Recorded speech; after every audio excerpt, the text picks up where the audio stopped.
अस्सलाम वालेकुम students. Lecture number 14 है हमारा। लास्ट लेक्चर में हमने पढ़ा था कि अगर आपकी डिफरेंशियल इक्वेशन एग्जैक्ट है तो आपने उसको किस तरीके से सॉल्व करना है। पता कैसे चलेगा कि आपकी डिफरेंशियल इक्वेशन एग्जैक्ट है, इसका भी मैंने आपको तरीका बताया था। दो डेरिवेटिव्स आप निकाल रहे थे, अगर वो आपस में बराबर है तो वो एग्जैक्ट है, अगर नहीं बराबर तो वो एग्जैक्ट नहीं होगा। तो लास्ट क्लास में एग्जैक्ट वाले केस मैंने आप लोगों को करवाए थे। टाइप 8 आखिरी टाइप है। ये टाइप हम जो पढ़ रहे थे, सब सॉल्यूशन पढ़ रहे थे डिफरेंशियल इक्वेशन के, तो आखिरी टाइप का सॉल्यूशन है जो हम पढ़ने लगे हैं। और ये क्या है? Reducible to exact. कि अगर कोई डिफरेंशियल इक्वेशन एग्जैक्ट नहीं है तो आप उसको किस तरह रिड्यूस करोगे एग्जैक्ट में और फिर आप उसको सॉल्व करोगे। अब रिड्यूसेबल टू ये आप समझ लो कि लीनियर भी जब आपने पढ़ा था तो आपने देखा था कि हम इंटीग्रेटिंग फैक्टर से मल्टीप्लाई कर रहे थे, तो आपकी लेफ्ट हैंड साइड जो है वो काफी इजी बन गई थी। सेम काम यहां पे भी होगा कि यहां पे हम इंटीग्रेटिंग फैक्टर से मल्टीप्लाई करेंगे। मकसद क्या होगा कि जब हम इंटीग्रेटिंग फैक्टर से मल्टीप्लाई करेंगे तो जो आपकी डिफरेंशियल इक्वेशन है वो एग्जैक्ट बन जाएगी। ठीक है, वहां पे मतलब क्या था कि लेफ्ट हैंड साइड आपकी इतनी इजी हो जाए कि वो प्रोडक्ट रूल पूरा बन रहा था। और यहां पे मकसद क्या है कि आप ऐसे फैक्टर से मल्टीप्लाई करो कि आपकी जो डिफरेंशियल इक्वेशन है वो एग्जैक्ट बन जाए। दोनों मेथड में अल्टीमेट हमारे पास अल्टीमेट गोल हमारा क्या था कि हमने इंटीग्रेशन आसान करनी है। उसमें भी आपने देखा था फैक्टर से मल्टीप्लाई करने के बाद इंटीग्रेशन आसान हो गई थी। इसमें भी आप ऑब्जर्व करोगे कि एग्जैक्ट हो जाएगी, और एग्जैक्ट के बाद तो इंटीग्रेशन कितनी आसान हो जाएगी हमारे लिए। तो मकसद हमारा ये होता है कि हम डिफरेंशियल इक्वेशन को इंटीग्रेशन के लिए आसान बना दे। दैट्स व्हाई हम इंटीग्रेटिंग फैक्टर से मल्टीप्लाई करते हैं। अब वहां पे इंटीग्रेटिंग फैक्टर निकालने का तरीका अलग था, यहां पे भी तरीका वही होगा। शुरू की दो केसेस में, टोटल 4 केस हम पढ़ेंगे, तकरीबन फॉर्मूला वही है जो आपने वहां पे पढ़ा था। थोड़ा बहुत फर्क होगा, वो हम देख लेंगे कहां पे फर्क आ रहा है। ये आपके सामने डिफरेंशियल इक्वेशन गिवन है। फैफियन डिफरेंशियल इक्वेशन फैफियन फॉर्म में मौजूद है, लास्ट क्लास में मैंने आप लोगों को बताया था। अब सबसे पहले तो आप चेक करोगे क्या ये एग्जैक्ट है या नहीं, उसके बाद आप इसको रिड्यूस करोगे या नहीं करोगे। अब एग्जैक्ट चेक करने के लिए मैंने आप लोगों को बताया था कि आप m और n की वैल्यू निकालोगे। मैंने बताया था m जो dx के साथ लिखा होता है उसको आप m बोलते हो। अब यहां पे देखो ऑर्डर उन्होंने चेंज कर दिया, dy की टर्म पहले dx की बाद में लिखी हुई है, तो आप लोगों ने घबराना नहीं है। जो dx के साथ लिखा है वो क्या हो जाएगा? m। तो यहां से m की वैल्यू क्या आ जाएगी? 2y। और यहां से n की वैल्यू क्या हो जाएगी जो dy के साथ लिखा हुआ है? 2x ln x minus xy। M N जब आपके पास आ जाए तो अब आप एम वाई निकालो। एम वाई मतलब आपने इसको डिफरेंशिएट करना है विद रिस्पेक्ट टू वाई। तो जब 2y को आप डिफरेंशिएट करोगे विद रिस्पेक्ट टू y तो आपके पास 2 आ जाएगा। और आप n को डिफरेंशिएट करते हो विद रिस्पेक्ट टू x, तो जरा डिफरेंशिएट करो 2x ln x। इसको जब आप with respect to x differentiate करोगे तो आपको लगाना पड़ेगा प्रोडक्ट रूल। ln x अब साइड में आ जाएगा, x का डेरिवेटिव 1 होता है, प्लस x को साइड में रखो, ln x का डेरिवेटिव 1 अपॉन x। और जब आप माइनस एक्स वाई का डेरिवेटिव लोगे तो y तो कांस्टेंट होगा क्योंकि आप with respect to x differentiate कर रहे हो, तो y को आप साइड में रख दोगे और x का डेरिवेटिव क्या होगा? यहां पे 1 होगा। तो सिंपलीफाई करो, nx की टर्म क्या हो जाएगी? 2 ln x, x multiply 1 upon x, ये सिंपल 1 हो जाएगा। 2 को 1 से मल्टीप्लाई करो 2 और माइनस y अपने जवाब में बचोगे। क्लियरली ये बात आपको नजर आ रही है कि यहाँ पे जो एम वाई है वो एन एक्स के बराबर नहीं है। तो आप लिखो कि since m y is not equal to n x, therefore equation 1 is not exact. Equation 1 exact नहीं है। तो अब इसको एग्जैक्ट बनाना है तो हम इंटीग्रेटिंग फैक्टर में निकालना है। सही है। अब फॉर इंटीग्रेटिंग फैक्टर, अब उसके लिए हम क्या काम करेंगे? हमें निकालना है इंटीग्रेटिंग फैक्टर। अब उसके लिए हमारी सारी मेहनत लगेगी।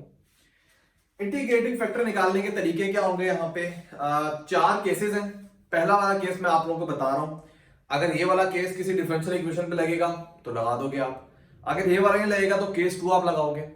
केस 1 और केस 2 जो मैं आप लोगों को बताऊंगा ना वो काफी कंफ्यूजिंग है, उसमें आपको नहीं पता चलता कि कौन सा केस लगाना है, केस 1 लगाना है या केस 2 लगाना है, उसमें कंफ्यूजन होती है।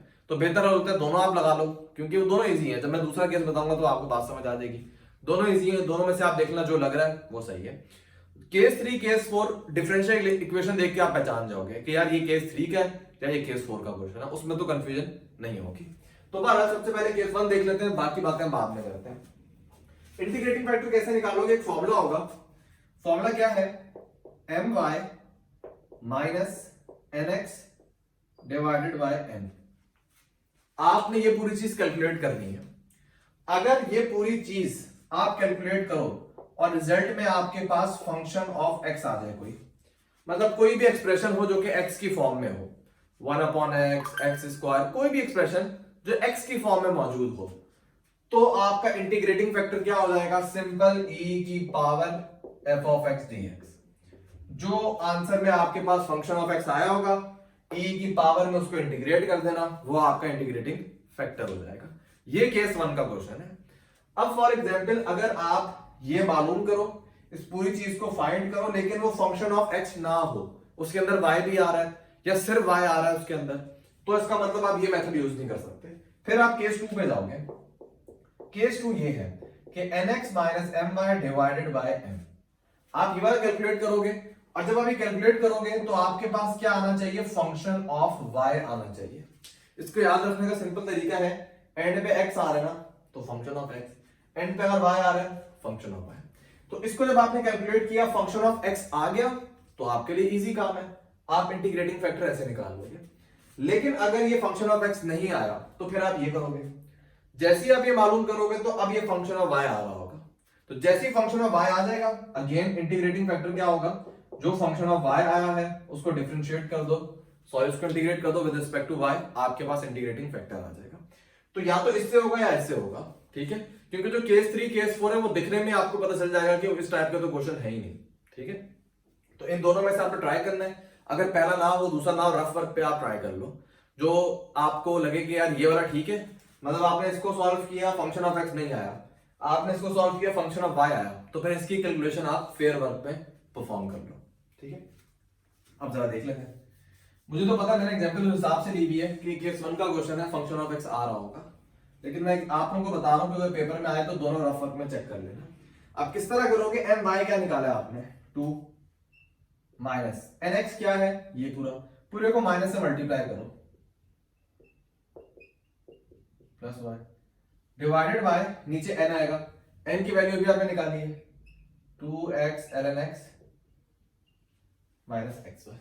अब जरा सिंपलीफाई करते हैं भाई, 2 से तो -2 कैंसिल, अच्छा जी। उसके बाद आप क्या करो, ऊपर आप कॉमन लो माइनस, या मैं साइड पे कर देता हूं इसको, ऊपर आप लो माइनस कॉमन, तो पहली वाली टर्म क्या हो जाएगी, पॉजिटिव, मतलब 2 ln x हो जाएगी, और दूसरी वाली टर्म जो प्लस y है वो नेगेटिव हो जाएगी, क्योंकि माइनस कॉमन ले लिया आपने।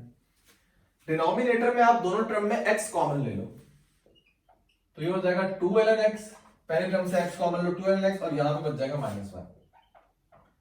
अब भाई ये पूरी चीज कैंसिल हो जाएगी इससे, तो रिजल्ट में आपके पास क्या आ रहा है, -1/x।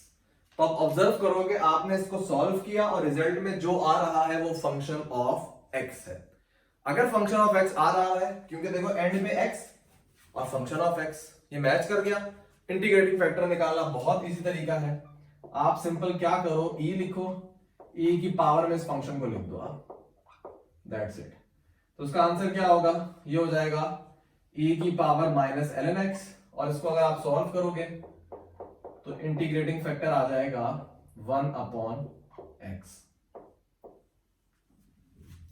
ये मेथड होता है जिसके जरिए से आप सॉल्व करते हो, पता नहीं चलता आपको, मैंने पहले ही बताया आपको दोनों केसेस चेक करने पड़ेंगे, जो आ रहा होगा वो आप यूज कर लोगे।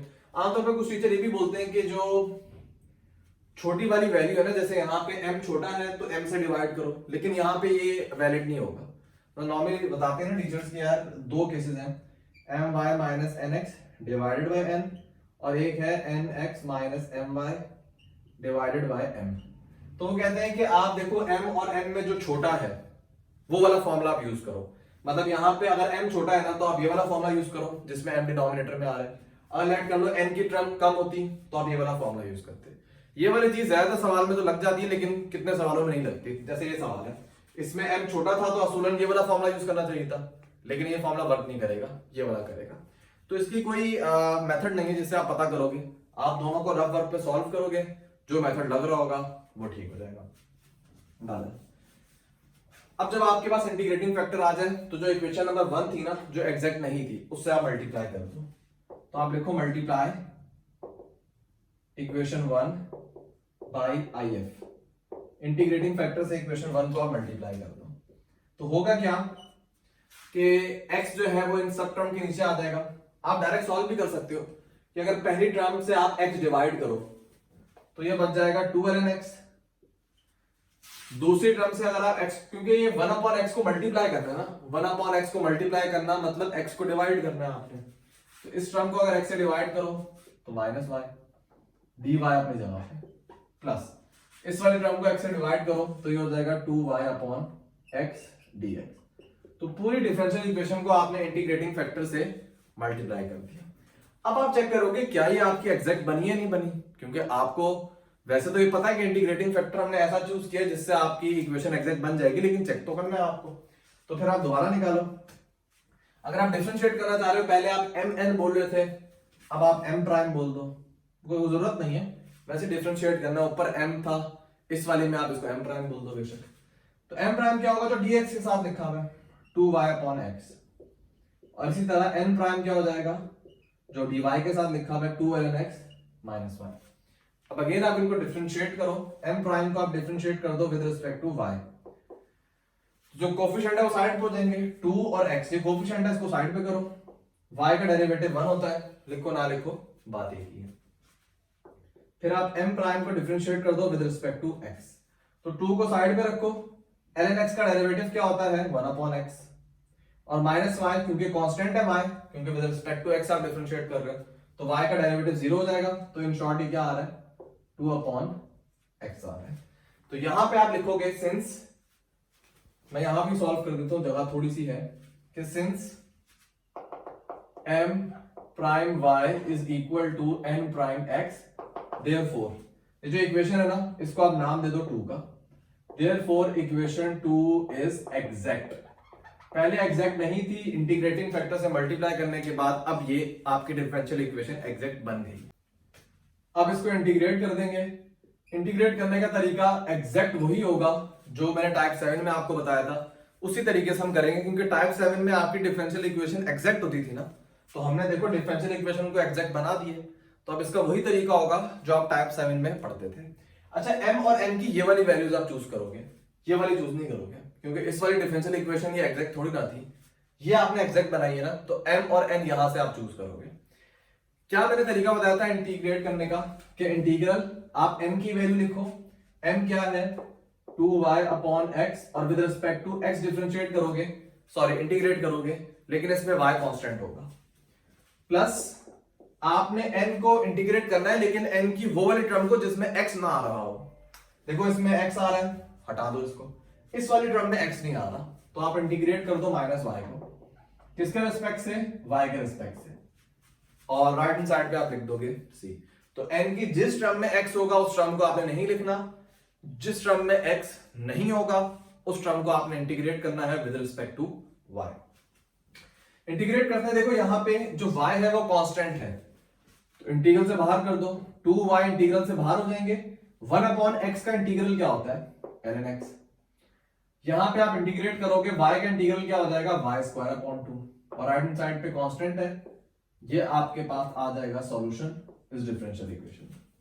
ठीक है, तो एक एग्जांपल मैं आप लोगों को दे रहा हूं, ज्यादा एग्जांपल मैं नहीं करवा रहा, मेथड जो है मैंने आप लोगों से डिस्कस कर ली है। केस 1 का ये क्वेश्चन है, केस 1 में ये वाला फॉर्मूला आप यूज करोगे। अगर इसका आंसर फंक्शन ऑफ x आ रहा है तो आप इंटीग्रेटिंग फैक्टर ऐसे निकालोगे, जो भी फंक्शन ऑफ x आंसर आ रहा होगा e की पावर में उसको इंटीग्रेट कर दोगे और सॉल्व कर लोगे। और अगर इस पूरी चीज का आंसर फंक्शन ऑफ x ना हो तो फिर अब आप केस 2 पे चले जाओगे।